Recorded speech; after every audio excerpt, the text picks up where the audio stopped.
Maana yake nini? Maana yake mwili wangu usiwe mbele yangu, ni ubebe mgongoni, uwe unanifuata. Nini? Mimi sio wa mwilini, mimi ni roho. Aliokoka ni roho. Bwana Yesu asifiwe. Bwana Yesu asifiwe. Bwana Yesu asifiwe. Aliyezaliwa kwa roho ni roho. Wewe umezaliwa kwa roho, umetokana na Mungu ambaye ni roho. Baba yako ni roho, na kwa kuwa baba ni roho, mtoto ni roho. Sasa wewe roho, ndani mwako kuna watu wawili wanaishi. Ndio maana Paulo akasema nalolitaka kulitenda silitendi, naangukia nisilolitenda. Akagundua la, kumbe sio mimi. Ndani yangu kuna sheria nyingine, ndani yangu kuna mtu mwingine ambaye Yesu anasema umbebe mgongoni, ujitwike huyo mtu. Mwili na roho vimegombana siku zote, vimeshindana siku zote. Roho ikitamani kushindana mwili, mwili ukitamani kushindana roho. Maana yake unachogombania nini? Wanagombania nani awe kiongozi. Ndio maana tumeambiwa enendeni kwa roho. Kuenenda kwa roho ni kulifuata neno. Maana neno lilowaambia hili ni roho, tena ni uzima. Kuenenda kwa roho sio kuenenda kama upepo uonekani. Ni kuishi kwa neno, kutawaliwa na neno.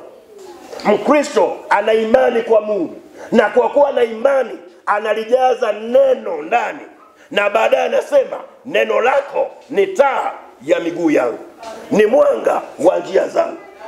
Moyoni mwangu nimeliweka neno lako nisikutende dhambi. Neno la Kristo na lijae kwa wingi ndani yenu. Likijaa kwa wingi litakupa nyimbo. Utakuwa na ufahamu, utakuwa na akili, maneno yako yatakuwa zaburi. Bwana Yesu asifiwe. Bwana Yesu asifiwe. Sasa kwa kuna utoa mwili wako kuwa dhabihu, umeshaubeba, wewe unaenenda kwa roho. Maana yako unaishi kwa imani. Amwendee Mungu lazima aamini. Pasipo imani hatumpendezi Mungu. Na huyo mtu yuko tayari kumpendeza Mungu kwa imani kwenye mazingira yote. Sasa naambiwa katika imani hiyo ulionayo, weka na wema. Tia wema. Wema unahitajika Mkristo. Mungu ni wa kwanza kututendea mema. Kitabu cha Kutoka mlango wa kwanza mstari wa 20, tunaona wale wanawake wakunga kule Misri wamepokea amri ya mfalme, lakini tunawaona wale wanawake wanakuwa wema kwa wanawake wa Kiyahudi. Bwana Yesu asifiwe sana. Kwa kuwa wanawatendea mema, Mungu akawatendea mema wale watu. Si hivyo tu, tunaona katika kitabu cha Samueli, kitabu cha Samueli wa kwanza ule mlango wa 18 na mlango wa 20, tunapata habari ya watu wawili. Mmoja anaitwa Daudi, ni kijana mdogo. Wa pili anaitwa Yonathani. Daudi na Yonathani ni marafiki. Yonathani ni mtu mzima, Daudi ni kama baba yake, lakini wakapatana. Maandiko yanasema roho ya Yonathani ikaambatana na Daudi, akampenda Daudi kwa upendo wa wanawake. Bwana Yesu asifiwe sana. Akampenda kama roho yake, akawa tayari kujitoa hata kufa kwa ajili ya Daudi. Akawa tayari kuhatarisha ufalme wake kwa ajili ya Daudi, maana alimpenda.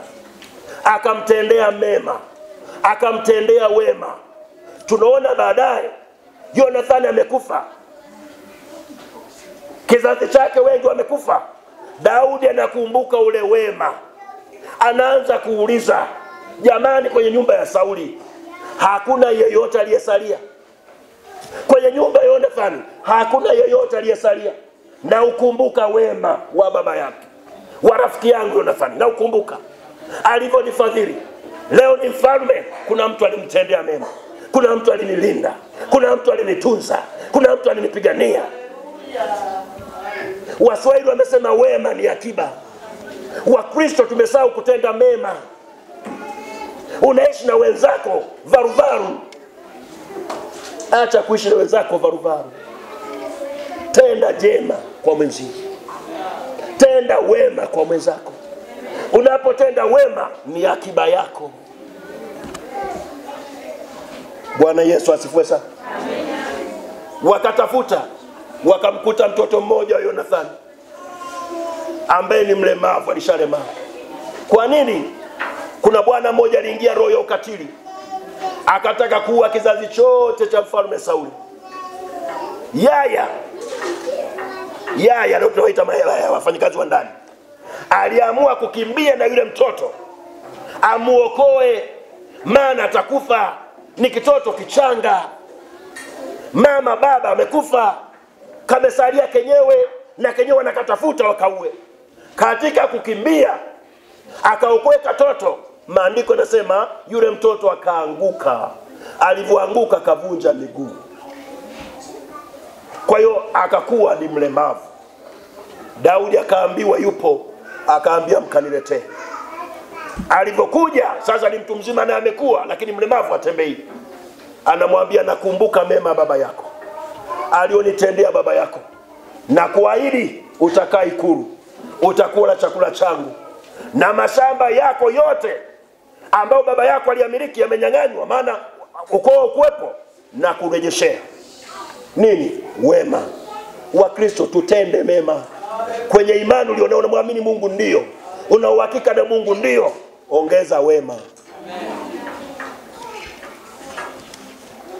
Sio ni mtu mwenye mashindano, sio ni mtu mwenye masimango, sio mtu mwenye mateto.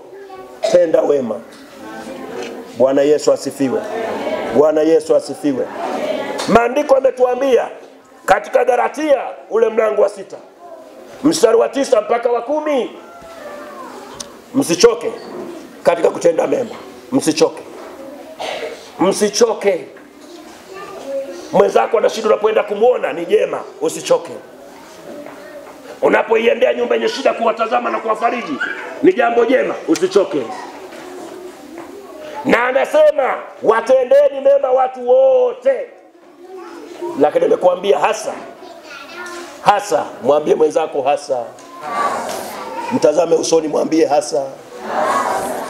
Jamii ya waaminio. Jamii ya waaminio. Kwa ukimkuta Mkristo anakuambia mimi na marafiki zangu hapa nafikiri wote ni wanafiki tu, wala sijisikii kuwa karibu na wao, huyo ajui, amesahau kusamehewa kwake. Maandiko yanasema tendeni mema kwa watu wote.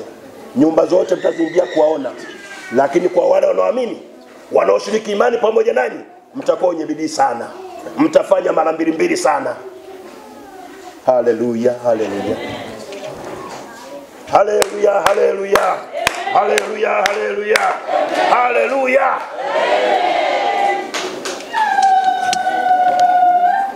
Wekeni wema. Kanisa, wekeni wema. Tendeni jema. Katika imani jumlisha wema. Thesalonike wa pili mlango wa 3 mstari wa 13, tunakumbushwa pia tusichoke kutenda wema. Kwa nini tunaambiwa tusichoke? Maana yake kuna wakati utakutana mambo ya kuchosha. Kama lipi? Uliyemuona baadaye anakuwa kama anakusimanga tena, anakuwa kama anakuteta tena. Unaweza ukachoka kwamba la, amesahau yote niliyomfanyia, mbona anarudishia haya? Usichoke. Hata ukikutana na hayo usichoke, maana si yeye unayemfanyia, unaweka akiba kwa Mungu. Amsaidie mnyonge, masikini, anamkopesha Bwana. Mkopeshe Bwana matendo mema. Mkopeshe Mungu wetu wema.